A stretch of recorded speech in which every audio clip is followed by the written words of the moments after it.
தற்போது கள்ளச்சாராயின மரணமானது 51ஆக அதிகரித்திருக்கிறது. கள்ளக்குறிச்சி கள்ளச்சாராய விவகாரம் தமிழ்நாட்டையே பெரும் சோகத்தில் ஆழ்த்தியுள்ள இந்நிலையில் இந்த விவகாரத்தில் மரணமானது தொடர்ந்து அதிகரித்துக் கொண்டே இருக்கிறது. தற்போது வரை 51ஆக அதிகரித்திருக்கிறது.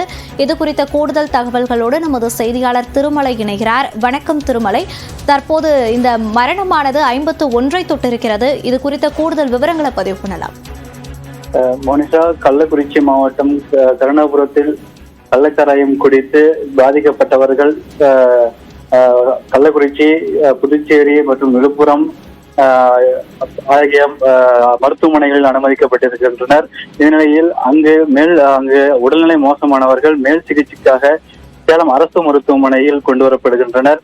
இந்நிலையில் சேலம் அரசு மருத்துவமனை பொறுத்தவரை இதுவரை 47 பேர் அனுமதிக்கப்பட்டிருக்கின்றனர். இதில் ஏற்கனவே 16 பேர் உயிரிழந்த நிலையில் தற்போது மேலும் ஒருவர் உயிரிழந்திருக்கிறார். இந்த உயிரிழப்பு எண்ணிக்கையானது தற்போது 17ஆக அதிகரித்திருக்கிறது. ஒட்டுமொத்தமாக கள்ளக்குறிச்சி கள்ளச்சாராய விவகாரத்தில் இதுவரை 51 பேர் உயிரிழந்திருக்கின்றனர்.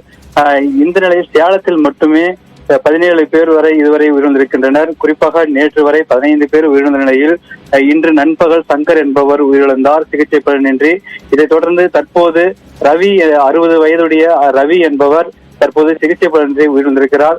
தொடர்ந்து சேலம் அரசு மருத்துவமனையில் இந்த தீவிர சிகிச்சை பிரிவில் 30 பேர் அனுமதிக்கப்பட்டிருக்கின்றனர். இந்த 30 பேருக்கும் தீவிர சிகிச்சை பிரிவில் சிகிச்சை பெற்று சிகிச்சை அளிக்கப்பட்டு வருகிறது. தொடர்ந்து இந்த 30 பேரில் ஒரு 4 பேர் அதிதீவிர சிகிச்சை பிரிவில் அனுமதிக்கப்பட்டு அவர்களுக்கு உடல்நிலை மிகவும் மோசமான நிலையில் இருப்பதாகவும் மருத்துவர்கள் தெரிவிக்கின்றனர்.